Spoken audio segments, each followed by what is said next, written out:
My name is Judy Showalter, and today is November 12th, 2008. I'm here today with Jack Russell as part of the Living Legacies Oral History Project for Randolph-Macon College. Also with us today are Sarah Hendrick and Lori Preston. Mr. Russell is a practicing attorney.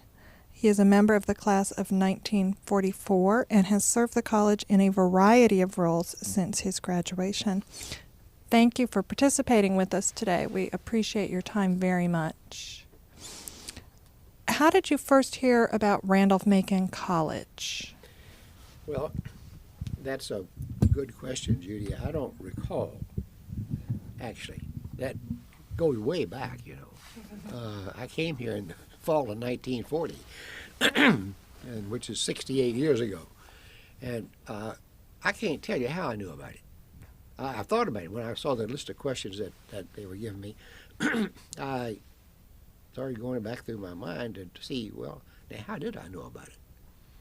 And as I sat upstairs, when the time came for me to go to college, and back in those days, you didn't make the preparation, didn't make the applications as far ahead as they do now.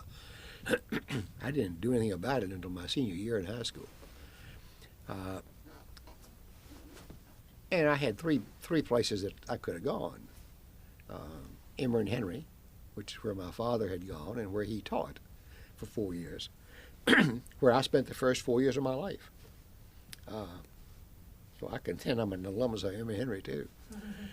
And to the University of Richmond, which is where he taught when he came to Richmond. He taught there for 9 years. And then, of course, I knew that Randolph-Macon was up here. I don't recall ever having been here. Now, I might have, I don't know. But I knew Ashland was north of Richmond. But, you know, travel in those days wasn't as easy as it is now. And the first recollection that I have of being up here was when my father and I came up here to see about registering. Yeah, see if I could get in and register. And at that time, we met with Dr. Moreland. Just getting feedback from the microphone. We met with met with Dr. Moreland, and he was very interested, and said that I could get in. They could take me in September. And interestingly enough, my father, or he or I, one or the other, asked if there was any chance of getting a scholarship. And he said yes. And gave me what he called a half scholarship, $150, $75 a semester, which was half of the tuition in those days. And so I decided to come, and there wasn't a single day that I can think of that I was disappointed in my decision from the very first. It wasn't long after I got here, after I registered and was in residence, that I met a young man named Jake Price. He was a senior and a Phi Delta Theta member, and I met him, and we got acquainted and somewhat attached. If there was a mentor, he was it. And he got me into Phi Delta Theta. There were only about 300 students on the campus, and even though the campus was much smaller, it's still, you know, they were pretty well scattered out. You never saw a great big group at one time. There were 2 dormitories, Thomas Branch and Mary Branch. I lived in the 3rd floor of Thomas Branch on the Henry Street side, which is the east side, I guess. Mm-hmm. And I had a corner room on the outside corner. So I had 3 windows, one on one side and 2 on the other. And lived on the 3rd floor that it was. And the first year I was here, there was a student across the hall from me, and at our end of the hall came down and made a V, so that the doors of the two rooms were sort of diagonal. Okay. Instead of facing each other, they were sort of diagonal, and they came to a point. Well, this guy was from, I don't have any idea what his name was, but he was from up around New York someplace, and he apparently had loved to play lacrosse. And that was his main goal in life, I think, at that time. He had his lacrosse stick with him, and he'd get out there in the hall and play with that thing and fiddle around, and he did that instead of studying. So he didn't last very long. And I think he finished up, he went here 1 year. And then the second year, Lambeth Clark, who had lived on the first floor, moved up to the third floor to that single room. And so we were across the hall of mates for a whole year. But that's the story so far. Now, you said it was fortunate to be on the third floor. There has to be a story there. Why is it fortunate to be on the third floor? You're fortunate if you live on the third floor because they can't throw water on you. And in those days, and I don't know if it's still true or not, but back in those days, in the spring of the year, it was dangerous, particularly around dusk, to walk by any wing of Thomas Branch, particularly the east and west wings. The center wing didn't have a walkway going down in front of it. It had one leading up to it, but not going down by it. But in the east wing, they had the parking lot. In the center of the building, which is now closed in, was a parking lot. And other things too, but I mean, basically that's what it was. And the rooms on that side, on the inside of the building, had opened out on that parking lot. And then the rooms on the end of the hall, the open end, the rooms were all the way across. They were called bowling alleys. And they put 3 students, usually put 3 students in each one. And they had windows on 3 sides, and particularly along the walkway that went along behind the building. Okay. And at that time, the administration was in Wash Frank Hall.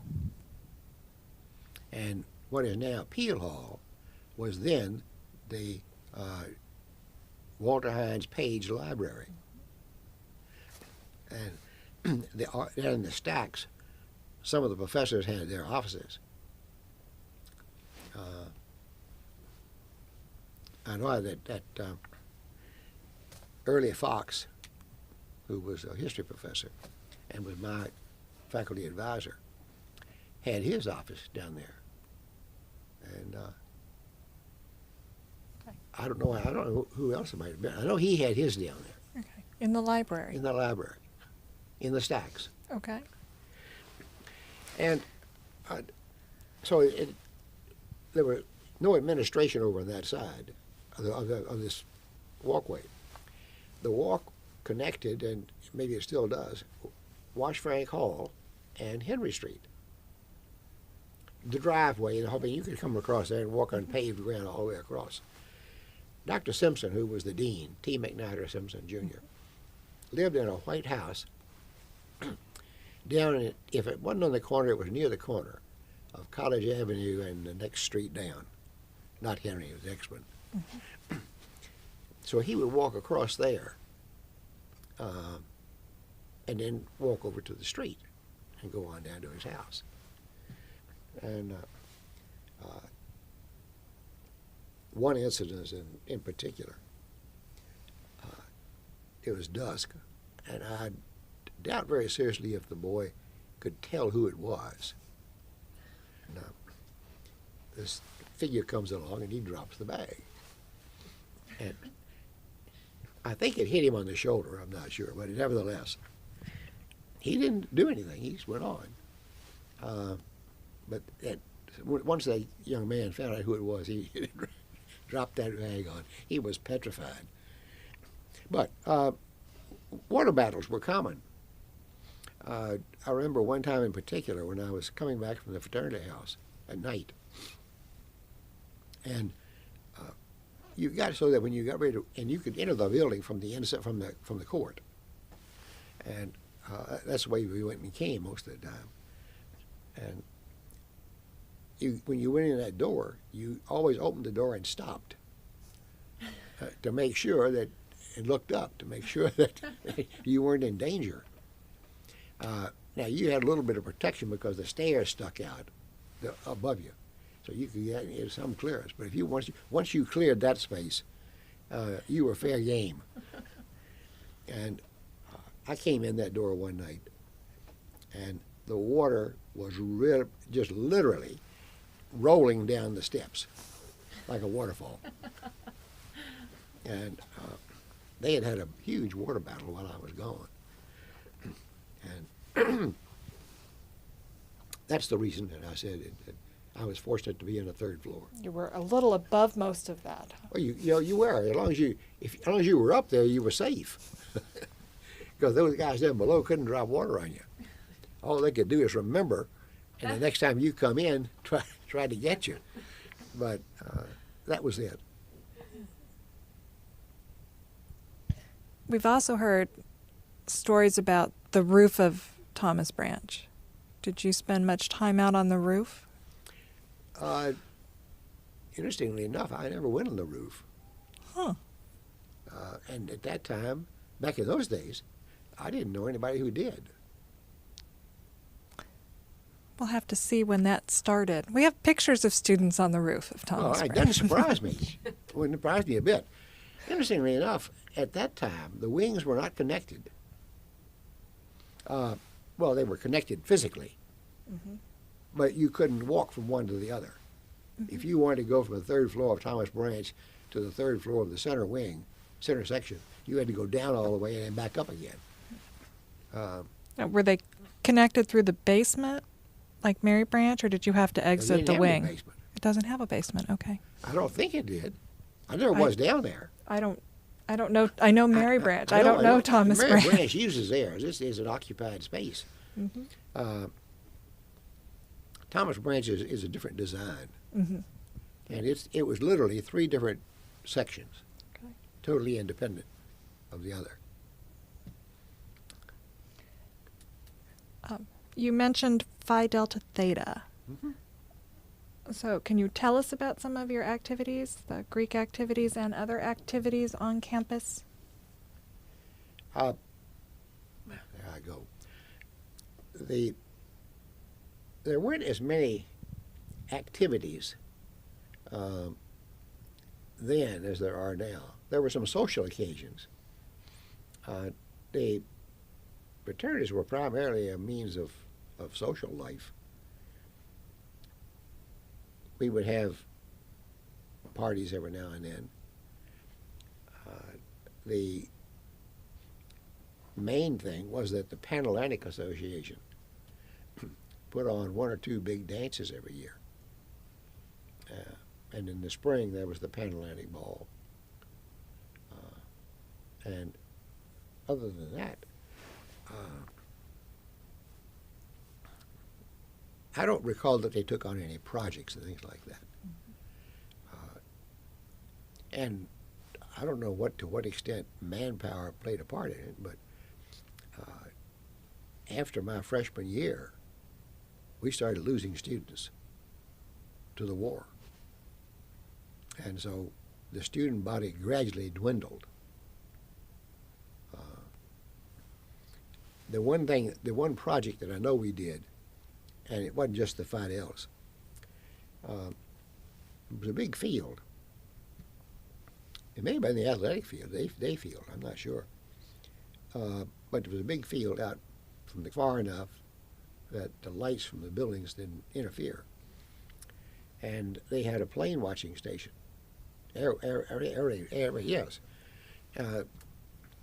it turned out that we never did need it, but it was manned in the nighttime.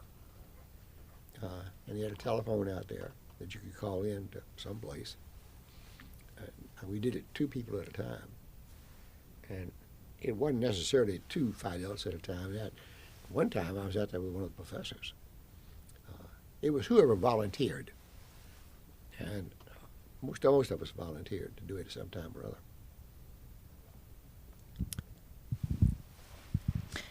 We've taken a look at your yearbooks, and we see that you were on the yearbook staff. What? You're getting ahead of me.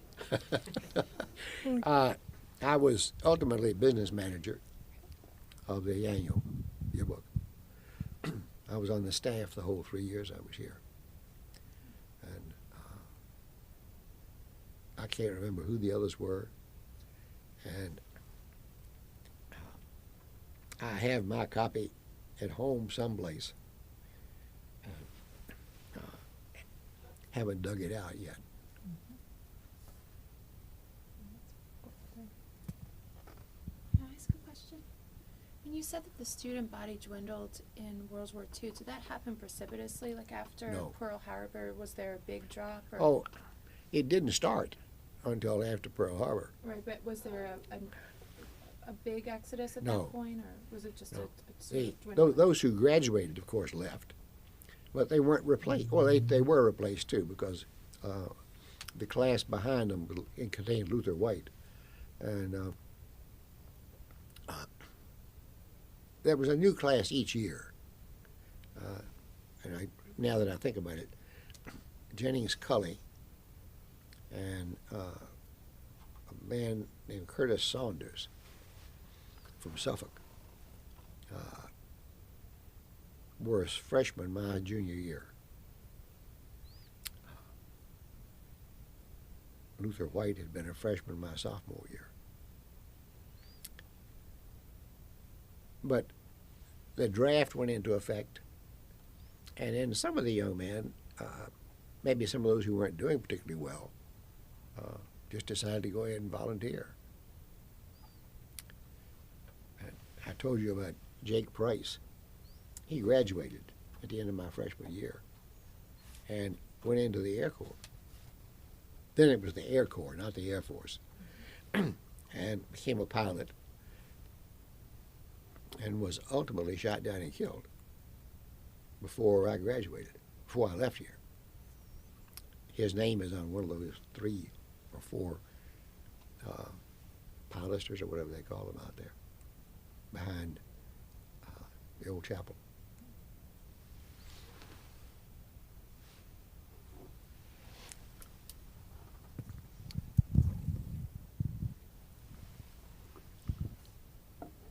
You mentioned before that you were a history major. No. No? Math major. Math major. I thought I heard history. Okay. And how did you decide what to major in? When I came here, I liked math all the way through high school. Did well on it, and for some reason or other, I never was interested in history. At that particular time, I wasn't interested in any course that required a lot of reading. I wasn't a good reader in the first place, but for some reason at that time they just didn't interest me. And I took those that I had to take, but the rest of them I took all with math, chemistry, and physics. Who were some of your major professors? Well, at that time, Judy, there weren't much but major professors here. The faculty was relatively small.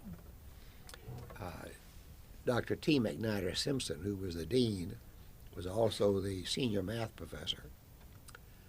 I had him all 3 years. They gave us placement tests when we came in. And based on what you did in that placement test, they decided whether you went in the upper. He's the one who taught it. The then registrar, Marshall McNeil, I think it was, also taught math, and he also, I think, taught physics. I'm not sure. But I know he taught math. And then I had Dr. Stanford Webb for English. I never did have Grillette Simpson. Though they were the two English teachers at the time. And I fell in the upper section, and Dr. Webb taught that. And Grillette Simpson taught the others. The main difference was that, for some reason, and I don't know how I happened to fall that way, the classes Dr. Simpson taught had to write a paper every week.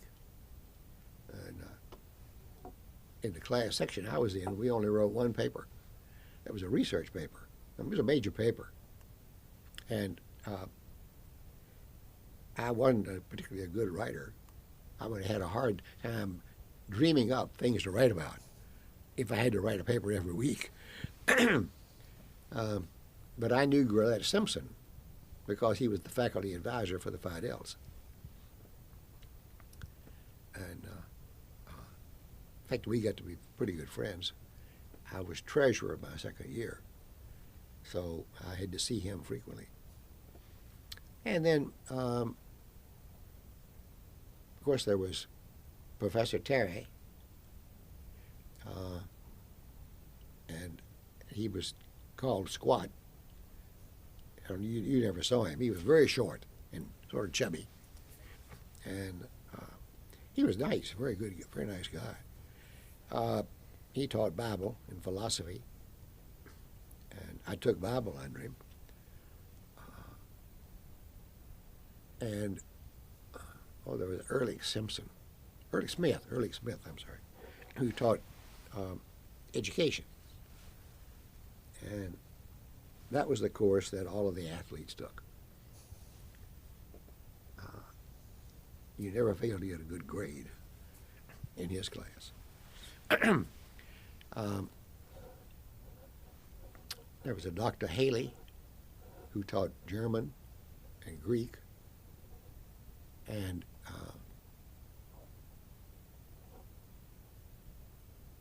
I guess that was all he taught. J. Paul McConnell. I didn't take any classes under Haley.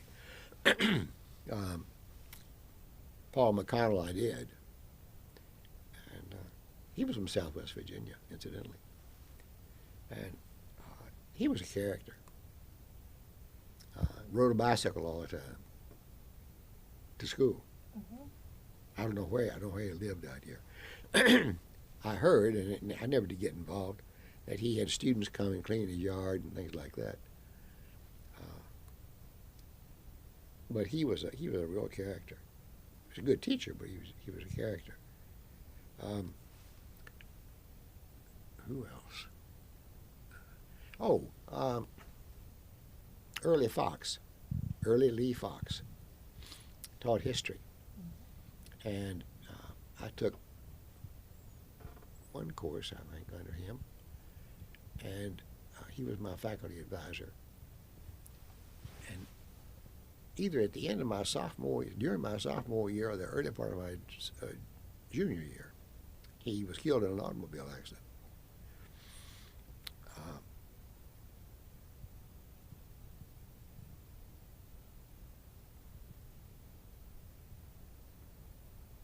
Other names may come to me, but there weren't many more.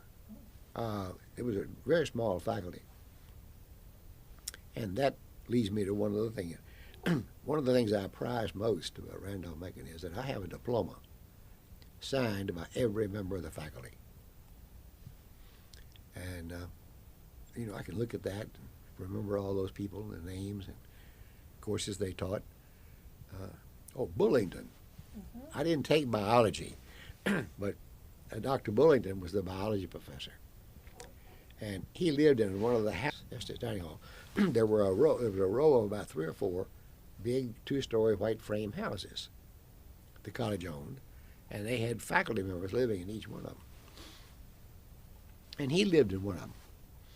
And every day he would come out of that biology building, which was no longer in existence, it was north of Pace.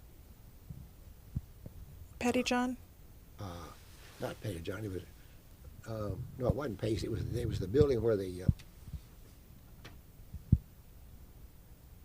well, it wasn't but one science building, because biology had the first floor of that other building. Which was, the other building was Pettyjohn Pettyjohn. Hall, wasn't Okay. it? With the observatory on the top? Right, okay. The first floor was biology. The second floor was physics and math. And Dr. Keeble taught physics. And he had the whole north end of the building on the second floor. I took physics under him, too. And then Dr. Updike was the head of the chemistry department, and Schuyler Miller had just come here and was teaching chemistry. And I took 3 years of chemistry. The first year, and then I took analytical, and then took organic.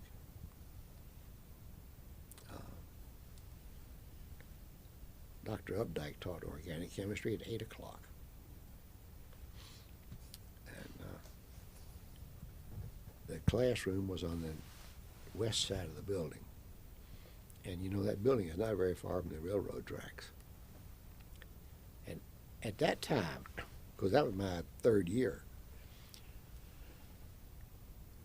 the war was going full tilt in 43, spring of 43, in the fall of 42. And I don't know who counted them, but I'm sure it was correct that they were counted, and there was at least 100 trains a day going through here.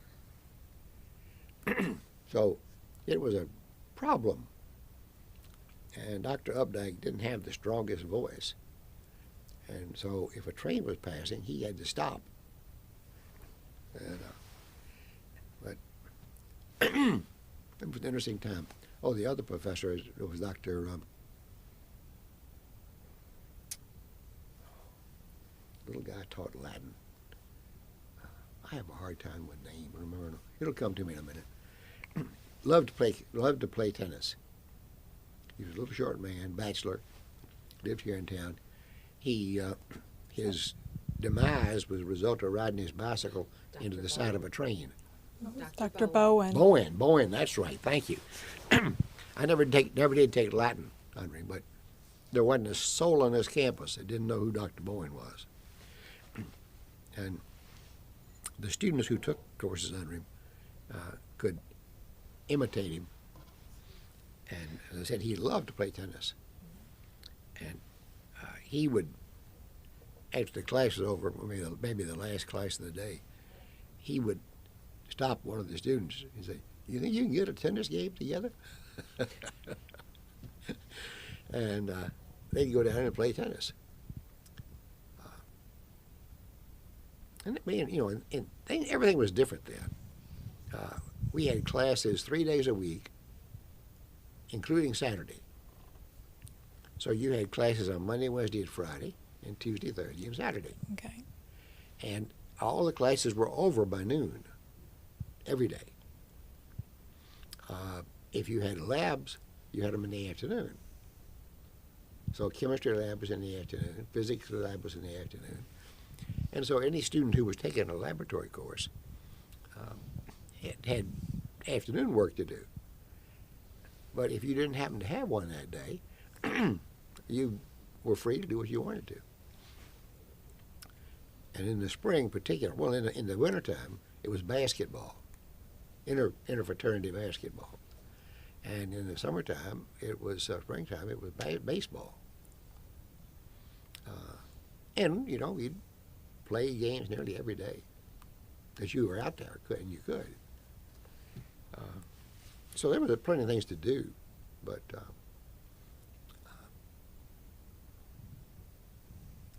it was Oh, it's a very interesting time. Well, and you managed the baseball team? Uh, You're in the baseball team picture, but you don't have any statistics, so we're guessing you I managed. was the manager. Okay. The I was the assistant in 3 years, and I was the assistant manager of the baseball team for 2 years and manager the third year. The one ahead of me was Copley McLean, who is now a retired physician at the University of Virginia.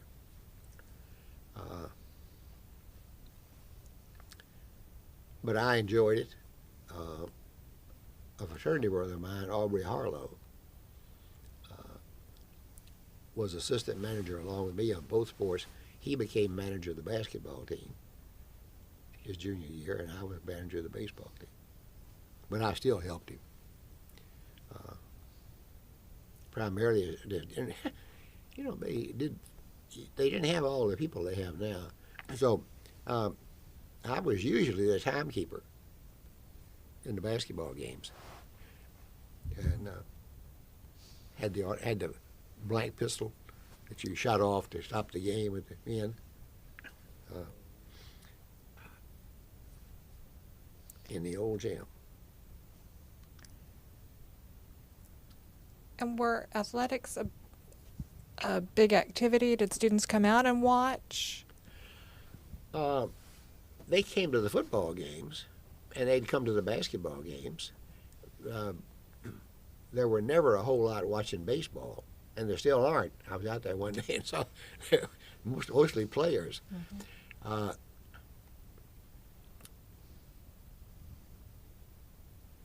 Every now and then you'd find a few of them watching practice, football practice.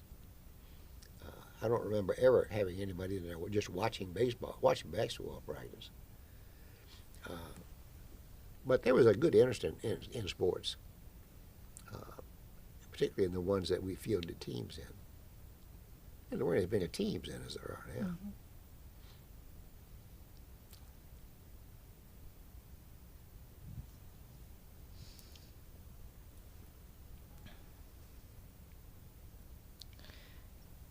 And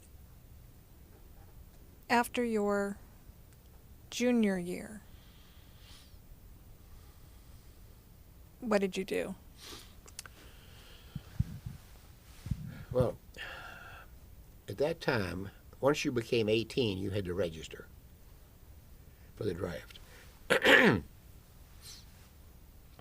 That was my sophomore year. And obviously I didn't want to get drafted. The Army was the last place I wanted to be. I was in the Navy. And so I found out about a program the Navy had called V7. And college students who were in good standing could volunteer and be assigned to that program with the then assurance that you could graduate. It was expected that you would graduate and then you'd go in active duty. Well, that was fine for about half a year, or maybe a year. And then the Navy, in its wisdom, decided that they needed those boys and men, and so they changed the program from V7 to what they call V12. And in V12, depending on how many semesters you had, they gave you additional semesters. And they established V12 schools, that regional schools, sort of. The one here was the University of Richmond. We had students there from William & Mary, VPI, VMI, Hampton-Sydney, of course up here, and some from the University of Richmond. And I know that they announced that if you could graduate in one semester, at the end of your junior year, if you could graduate in one more semester, they'd let you stay in school. The foolish part about the whole thing was they let you stay the whole year. if you couldn't graduate in one semester but could graduate in 2 semesters, you couldn't stay. You had to go active duty. And so it didn't, lots of stuff the Navy didn't make any sense, but nevertheless, that's what the rule was. Left here and went down to the University of Richmond. July the 1st, 1943. And we were apprentice seamen in the real class of the word, sense of the word. There was nobody below us. But it was interesting. We had a good time. We had a whole semester of college work. They had the regular faculty teaching, and it wasn't a bit different than it would have been if I'd have been a student at the University of Richmond. I took 15 hours, and some courses that I couldn't have gotten up here. One was statistics, I remember. And Dr. Simpson, in his wisdom and kindness, gave me credit for every hour. Let me transfer every hour. Mm-hmm. But I went there one semester, and then in October,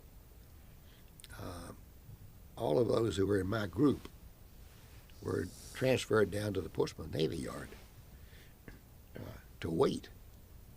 The Navy had midshipman schools around, and we were going to a midshipman school.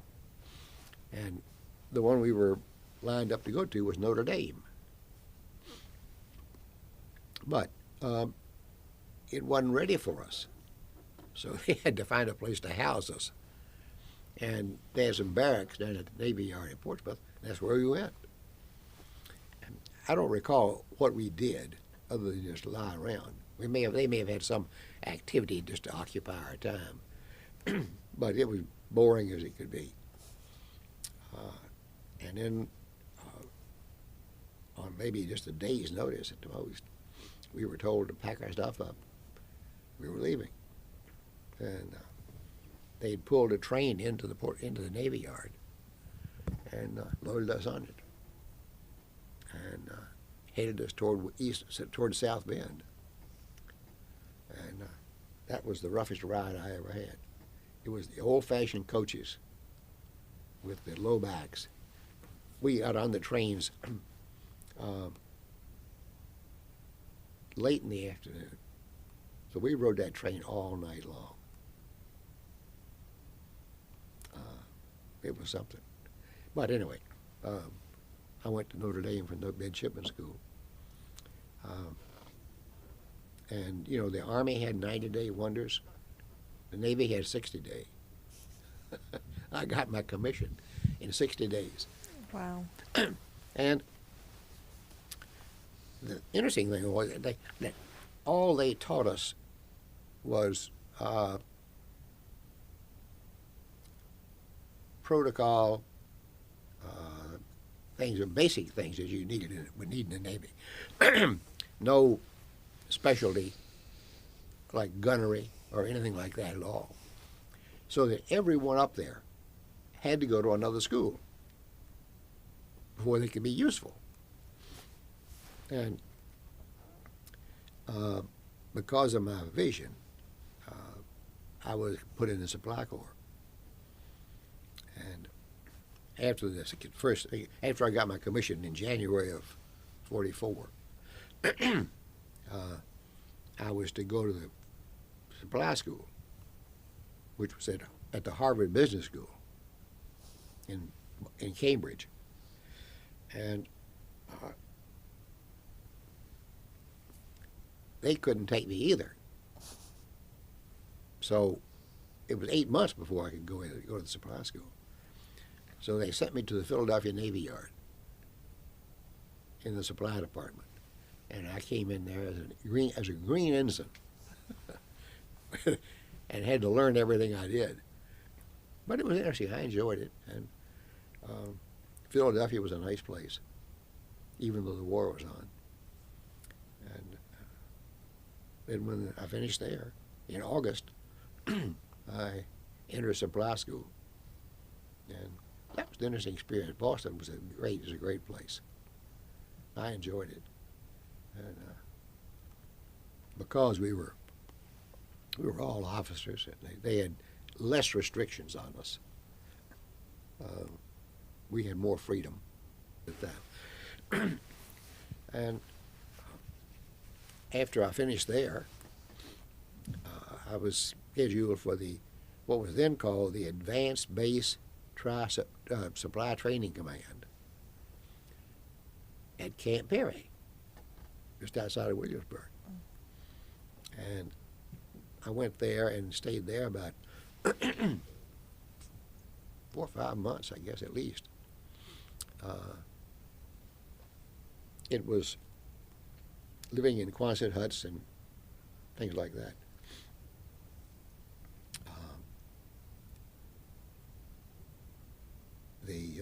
There were several different organizations of that similar type.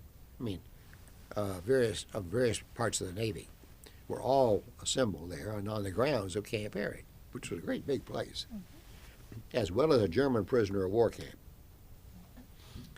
And of course, you could come and go much easier then, and you can't get in there now. It's a CIA.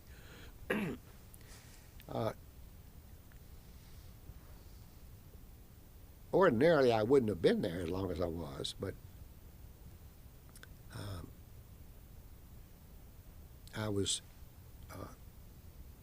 engaged, and I don't know how the executive officer found out, because I don't remember telling him, but nevertheless, he found out that if I could stay there 2 or 3 or 4 months, I'd get married. So he called me in one day and said they had an office called Permanent Officer of the Day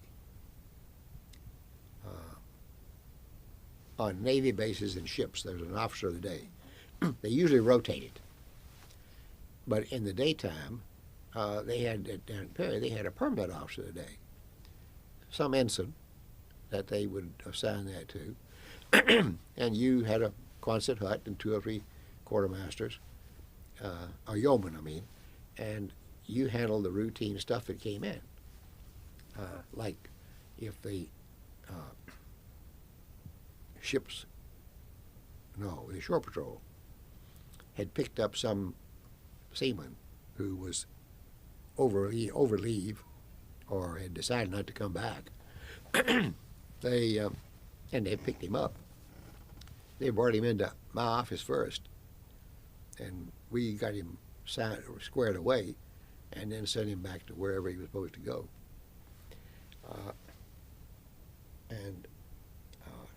The main duty we had was to be there at sunrise every morning and see that the flag was raised properly, and be there at sunset and see that it was lowered. So anyway, that I did that. I didn't live on the base. I found an apartment in town,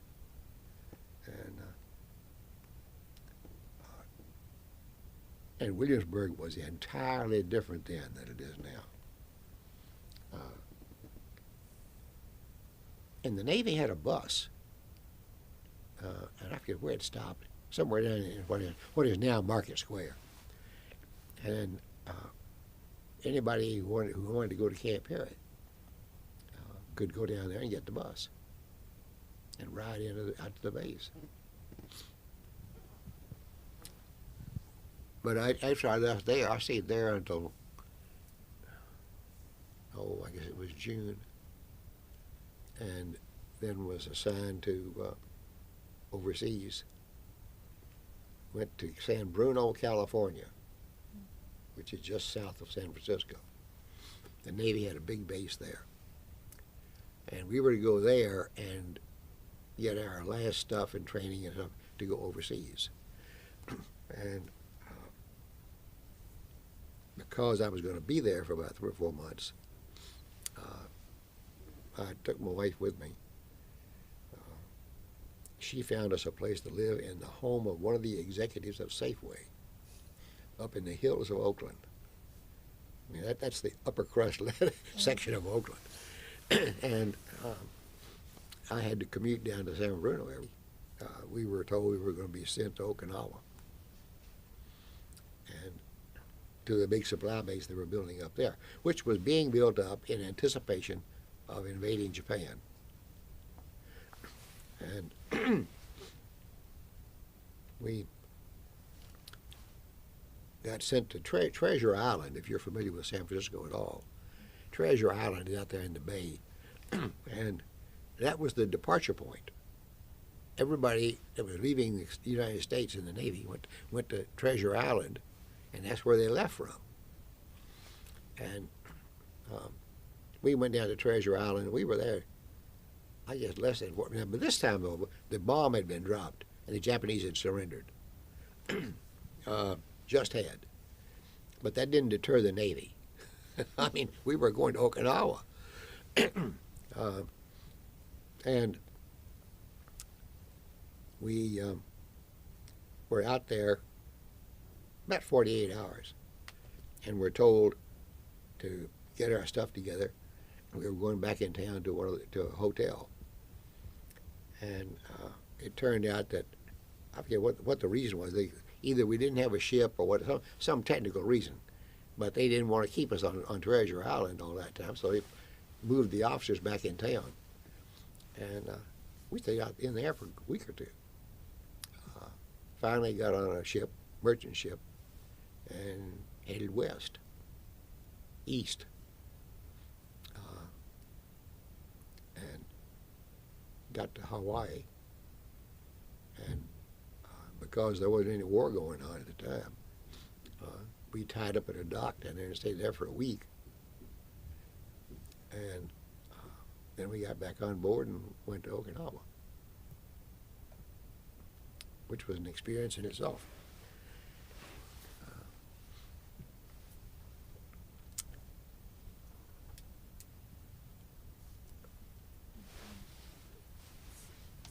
You ready?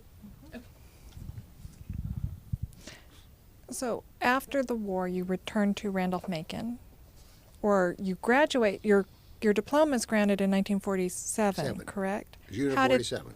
How did that come about? Well, because Dr. Simpson, in his kindness, had agreed to take all the credit from the University of Richmond, I needed only 5 hours and a year of second year Spanish. At that time, you were required to have 2 years of 2 languages, I think it was. And I found out, I worked for a short while after I got back. And then in January of 47, I found out that I could get second year Spanish, first and second semesters, on successive days, on successive hours, on the same day at the University of Richmond.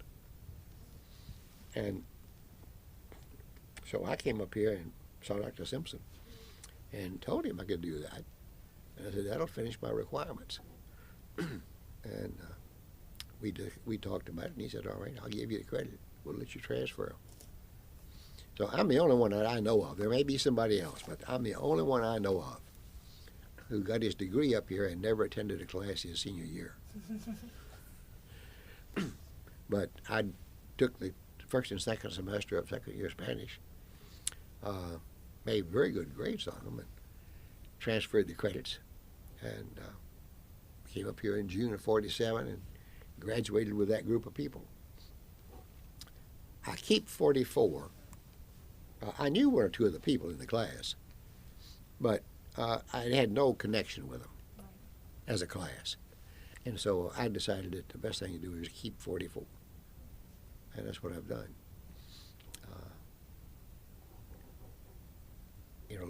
Little things happen. Anything else on that you wanted?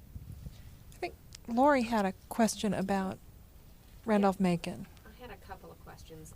One of those is that although you did your military training at the University of Richmond, there was military training done during the war here at Randolph-Macon. Had that begun before you left? No. Air Corps? Air Corps? I heard some wild tales about it afterward. We'd love to hear them. No, that's one of the means, probably the means by which Dr. Moreland kept his school open. Looking back on it, he did a fantastic job. He was here at about the most difficult time you could imagine. He took over the school and it was nearly bankrupt. And he pulled it through. By sheer dint of personality. And I don't know if I told you or not that did I tell you about, he called the group I was in his hand-picked freshman class? No. Oh, I was in his first freshman class. He came here in the fall of spring of 39. So the students that came in the fall of 40. No, he came here in the spring of 40. And the students that came in that fall were his first freshman class. And he referred to us frequently throughout the whole year as his hand-picked freshman class, some of which busted out. But anyway, that was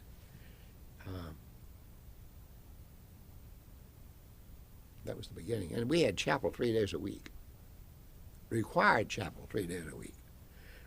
And in those in places like that, he would frequently refer to us. If somebody in the class had done something, he'd say, well, he's a member of my hand-picked freshman class. My other question has to do sort of with basic living arrangements. Our students now find it fascinating that the dining hall on campus wasn't built till the 50s. Where did you have your meals and how was that decided? Oh, in boarding houses.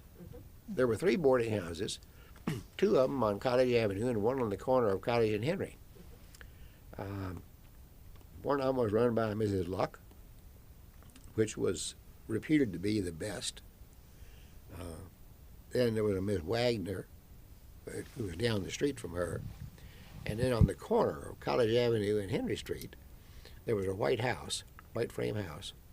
That's where the church is.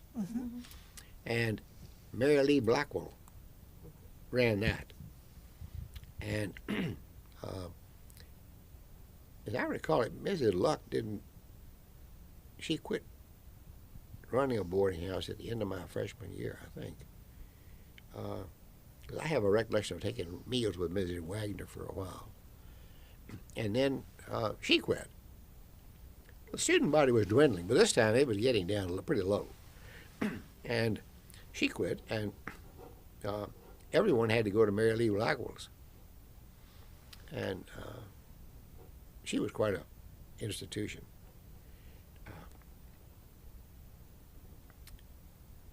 But that's how we had meals. But we ate at those places, and then there was downtown, the pool hall that served meals. And a lot of the students ate down there. I was thinking about this the other day when I was reading those questions. It's my recollection that I paid $40 a month for 3 meals a day at Mrs. Luck's. But then again, at that time, gasoline was about 18 or 19 cents a gallon. So, Now, our students complain a lot about the food now. Was the food pretty good, or did you all complain? Miss Luck had pretty good food.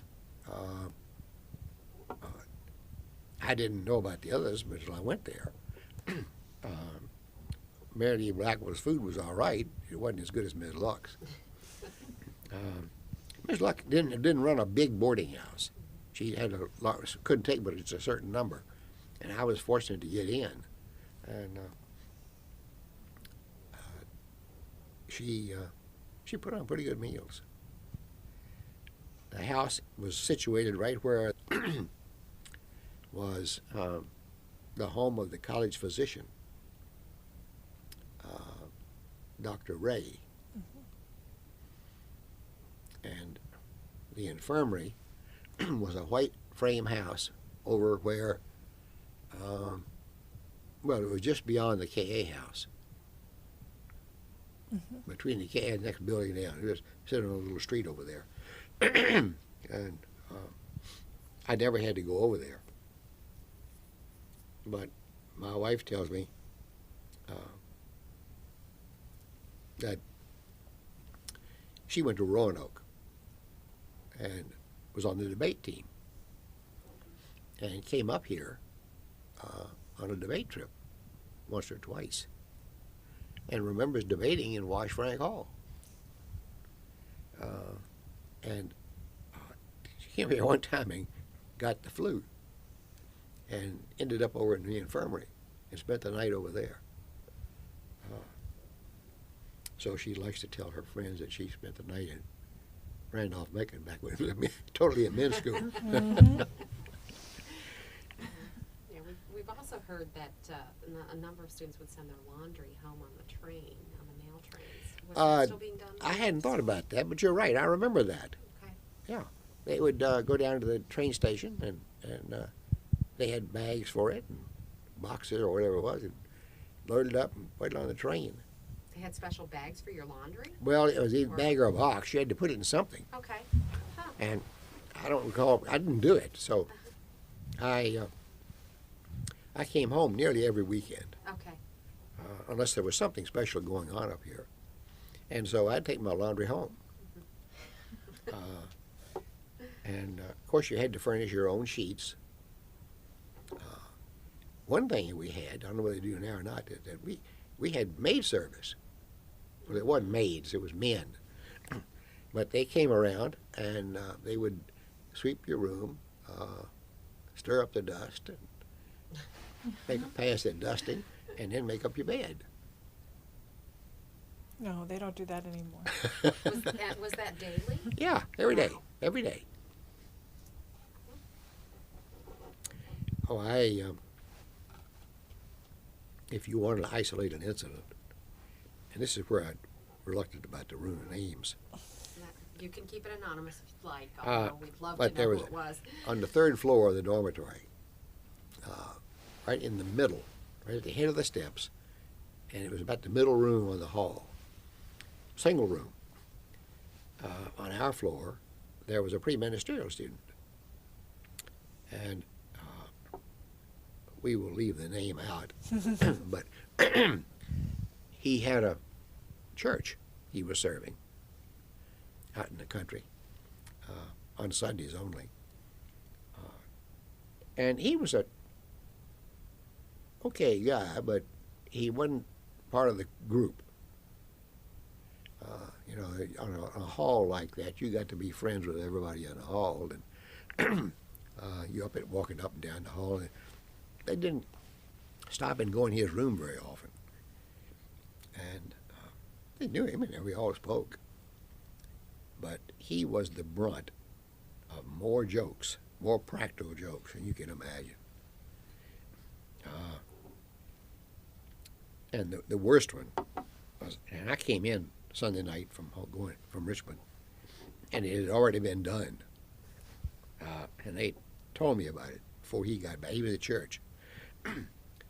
They had taken, and we only had one bathroom on the floor, and it had showers, the whole thing, all in one room, and big tile floor in there. They had taken every piece of furniture in his room and set it up in the bathroom. Some of it in the shower stall, you know, and around. Every piece. Then they had ingeniously pulled the pins on the door and locked the door back, because it would stay in place if you had it locked.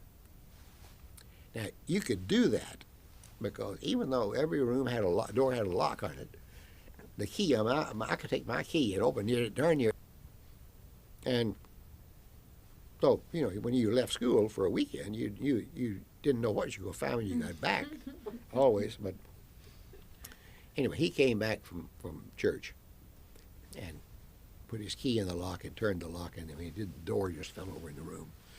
And it was a big hollow sound, but there wasn't anything in there. And some of us helped him put it back. but it was things like that going on with him all the time. So life was not dull on the third floor. I think life is rarely dull in college dormitories. As much as they'd like us to think, it is dull in college dormitories. We very much appreciate your time today, and we'd like to schedule a time to come back and talk about after college life. Okay. I've enjoyed it. Really. It's given me a chance to recall things that I probably wouldn't have thought of. And I reserve the right to add to this. Absolutely. If between now and the next time I think of something else that was significant. Absolutely. We would appreciate that. One thing I remember, the little isolated things you remember, and I'll try to remember this by the next time, that we had a huge ice storm. I forget which year it was, whether it was my freshman, sophomore, or junior year. But one of those years, we had a huge ice storm. And I'd gone home for the weekend and came back up here. And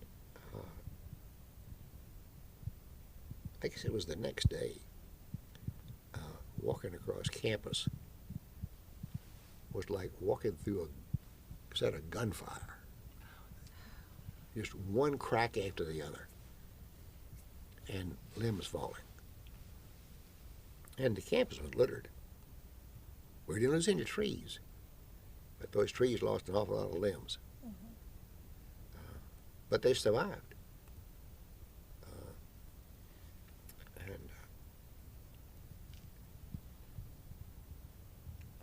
know. Remember, we probably had some bad weather, but I can't remember it, except for that.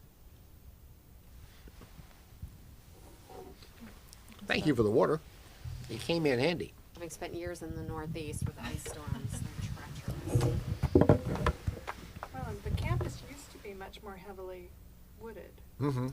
Oh, yeah, it was. You know, we've looked at the pictures and said, wow, what happened to all those? I mean, we Trees, still those think we have beautiful lots of trees. You do, but compared to- there were a lot of trees then. Forest.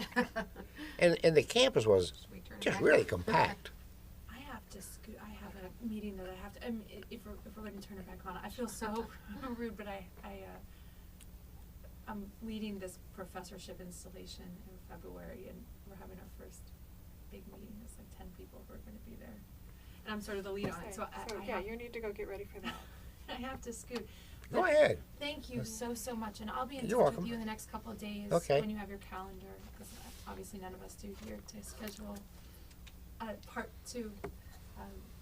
But thank you so much, and thank you both of you, and I'll see both of you soon. I feel so rude that Don't I have feel to run, badly. but Don't feel badly. and I'm going to give you a quick handshake. But Okay. I'm delighted to meet you, and I look forward Well, it's to good to see seeing you.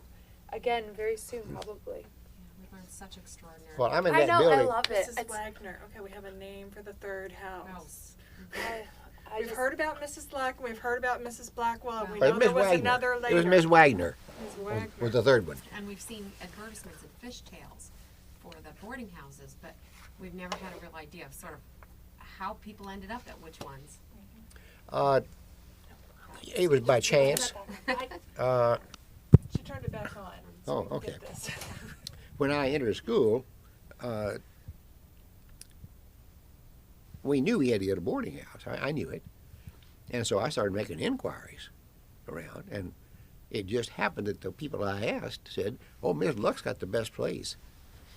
That's where we go. And so I went over there, and she said she had enough room to take me. I may have had the last spot, I don't know, but anyway, I got in. And ate there as long as she ran the boarding house. And I forget whether it was 1 year or 2 years. I remember eating at Miss Blackwell's, or Miss Wagner's for a while. And then after that, it was Mary Lee. She was the only one left, as I had before, the only one left in 1943. Yeah, we had an inquiry about Mrs. Blackwell. Someone wanted a picture of Mrs. Blackwell's boarding house. And it was very funny because all of the college pictures were of Thomas Branch. And so we could see the walkway to Mrs. Blackwell's house, but we didn't have any pictures that they were actually in. We did find it, though. Duncan Memorial had a picture of Mrs. Blackwell's house. Oh, they did? Okay. Because Well, of the site. her house was there, and then either the next house down or the one beyond that was the home of Dr. Sloan. Mhm. I'd forgotten about him for just now, who was the foreign language teacher. And his wife, Gertie, was the alumni director. Mhm. And she was an institution. She knew every student who ever crossed that path, as long as she was there. And she could call any of them. And you come back years after you graduated and see her, and she'd remember your name. Yeah, we hear She was a stories about great her. lady. And I think, was it Rodney McDowell? I mean, Rodney Jones that succeeded her? Mhm. Yes. And then, did Susan succeed him? No, there was somebody in between, but it was short. There was? Okay. 'Cause Well, Susan, and they played with the alumni department for a while. Mhm. It became something else. I think she worked for Bill Gibson, and they called it Mhm. something different. And then they reestablished it as Mhm. alumni with Susan, I think. 'cause Susan told me that Luther White hired her. Susan's been here for a long time. So, and that was an interesting story. We didn't get into that. My time on the Board of I Trustees. said, we will. That's We'll come back and we'll do, I just said, Right. the after college stories. All right, that's right. It is after college. Are there any other college-based stories that come to mind? You know, during your undergraduate years Mhm. instead of your later affiliations. Any other colleges? No. Any stories while you were here Oh. that just spring to mind as Uh, something to share today? well, I'm sure that some will come to mind. Okay. Because one thing jogs your memory, Mhm. and you think of another one. Yeah. One thing that we've had students doing a lot of the transcription, and they just love sort of that basic daily life things that you probably think, well, of course, or that are you think are fairly mundane kinds of experiences. They find it fascinating. Really, Well, laundry they- and boarding houses, that's Well, alien to them. Saturday classes. It's absolutely. Oh, yeah, we From- had Saturday classes all along. For most of them, morning classes. We have students there were whose always feet morning don't classes. hit the ground until 10 o'clock. Mhm. They schedule all their classes in the afternoon because they don't get up. Right. Oh, and mandatory chapel, they don't understand Oh. either. Or. Oh, we had, and of course, back in those days, it was in the not basement, even the first floor of Duncan Memorial, the chapel building. Mhm. The church was upstairs. Right. Do you know the whole 4 years I was here, I never was upstairs in that church. Really? Mm. Was that really more just reserved for the community? No, I know. I grew up, Okay. and Nice Methodist boy. Should have been up there. yes, well, I don't know whether, I guess they had midweek prayer services, but you would never catch a student up there then. Now, did you drive home? Did you take the train? No, well, there weren't any. I didn't have a Bus? car. There weren't but about 3 or 4 cars on campus. Okay. That's alien. There were 2 or 3 students that had cars, and one thing we used to do, and you'll remind me of this when I come back up here next time, while we were in school, there was a boy named think it was Wallace Dodd. I'm not sure. Dodd. He was from up around Waynesboro someplace. And I don't know where it came from, but he had some money, and he had a car, sedan, and he somehow or other made connections with the people who ran the mosque in Richmond, and they would have shows, plays, orchestras would come in and play. And they wanted ushers. And they were perfectly glad to have college students. And so he would get these opportunities. And we had to wear tuxedos to usher. But that would distinguish, it wasn't a uniform, but it sets you off from the rest of the people so that they could tell who the ushers were. And then when the pro or whatever it was started, we were free to go sit where we wanted to. And Kay Kaiser,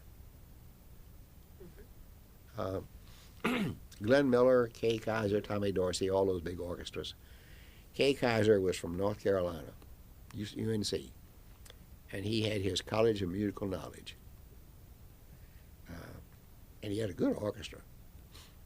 And he came here to mosque, and I got into usher. And then as soon as I started, we went down and sat on the front row. But this guy was one of the guys that had a car. I don't know. Did I tell you what they called Bunny? I called him Bunny Crumb. This thing's turned off now, isn't it? I could turn it off now. The other way. He later became a Methodist minister. And I didn't see him for years, but then the first time I saw him, I called him Bunny. And I was told his name was Warner. He never said anything in college. He just took it and went on. But he was always Bunny Crumb. Well, since he took being called that, I guess that explains the nickname partly. He had it when he came here. Oh, really? Oh, yes. And I don't know how the people found it out, but there were not many things that couldn't be found out, I guess. I think that's still true on this campus. Yes, it is still a very small campus in that regard. Yeah. Rumors But, fly.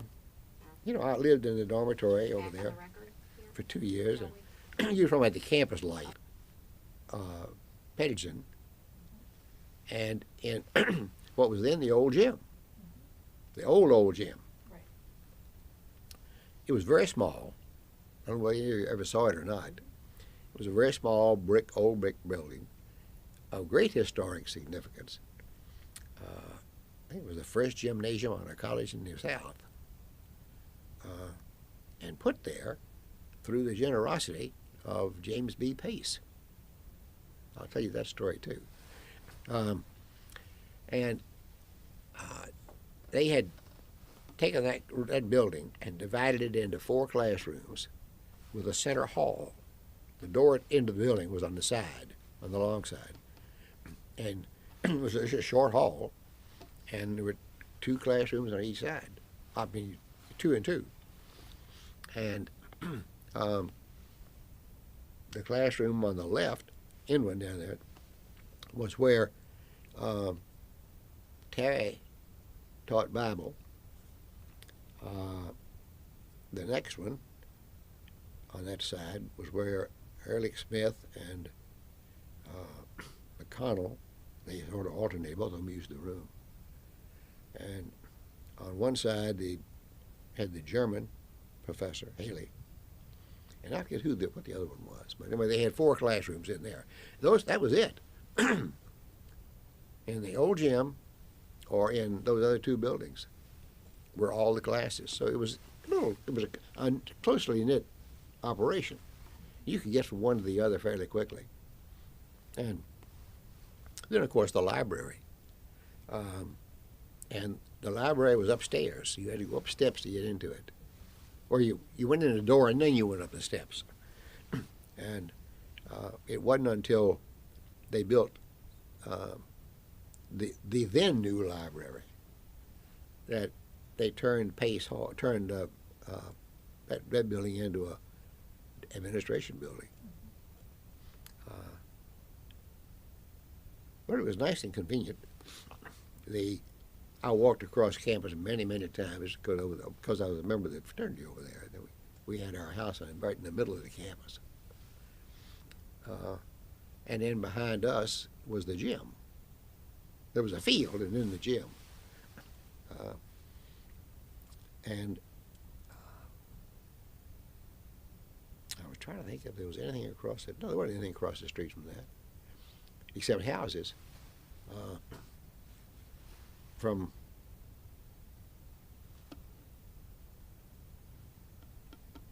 well, I can't tell you exactly where they began.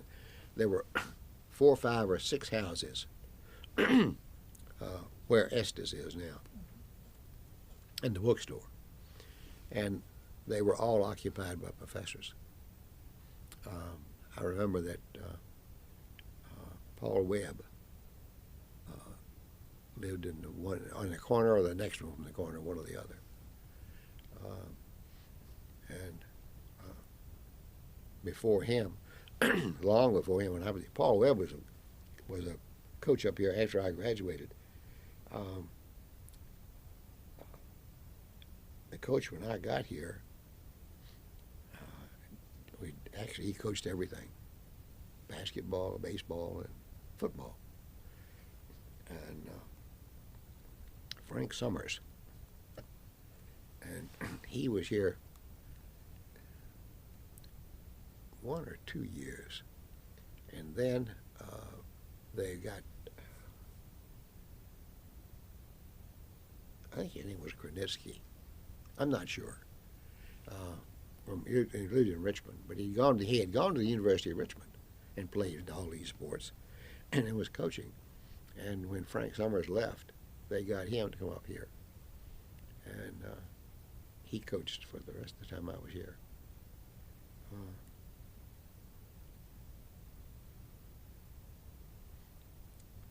And I was trying to think of anything else, but it was easy to get around on the campus, and you didn't have to worry about automobiles, because there weren't any. So how did you get home on the weekends? Oh, that's another interesting story. The easiest mode of transport, and right there at where that traffic light is now, was the intersection, You walk down there, put your cap on, and do that, and you get a ride in about 5 minutes. Never failed. They trusted college students, huh? Oh, yes, yes. And hitchhiking then, for college students, was a common thing, but there weren't any cars. And so my then wife was in school up at Mary Washington, and I hitchhiked up there many times. I'd come home late Sunday afternoon and decided I wanted to go to Mary Washington. So I'd put on my coat, go down and get my cap, go down the highway, and stick my thumb up, get a ride right up number 1 highway. One time I got in a car at the end of the daytime, in the afternoon, headed up that way. And nice car, and a nice young man in it. Got in and got seated and looked down. He had a gun strapped to his belt. I thought, oh my Lord, what have I gotten into now? And it turned out that he was a federal officer. I forget Treasury or what, but he was on his way to Washington. And so he picked me up, carried me up to Fredericksburg, and dropped me off.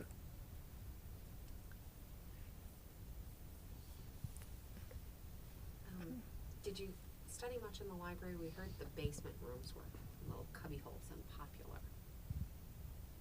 Yeah, they had some study rooms around the perimeter. On the south side is where Dr. Fox had his office, and there was somebody else. He wasn't the only one. there were just a couple of faculty offices down there on that side of the building, and then there was little cubby holes go around the sides, like most libraries have. You know, sometimes you stay there next to in stacks and work. I spent a lot of time over there when I was doing that research paper for Dr. Webb. You know, his class was very interesting. It was English literature, and very, very frequently he would read to us, read the poem or the story to us. I'm looking back on it now, I can't remember why, but and you know, you remember disjointed things. I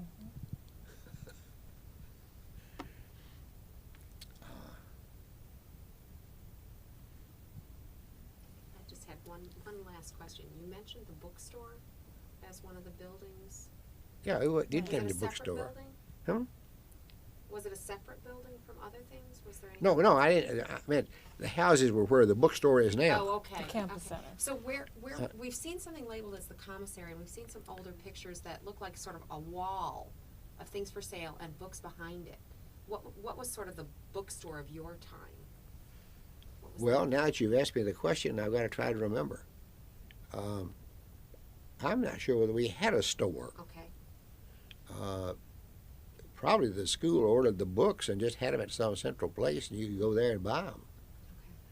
Okay. Probably over in Wash Frank. Okay. Because I know before your time, there's something labeled as, we have some pictures from the 30s of like a little, just sort of a little storefront wall almost, and there's books behind it, but in front are things like cigarettes and just general things. So was there any kind I of a don't remember. store? I won't swear there It may wasn't have something closed like by that, but that I don't point. remember it. It was in Old Chapel at one point, and then they put classrooms in Old Chapel. Okay. Yeah, at that point, they may have just not had a standard store. Mhm. Probably there was an. I don't think they did. I don't have any recollection of a standard store. And I started to think maybe the professors sold their own books, but it wasn't any organized store. I know that. Interesting question. I haven't looked at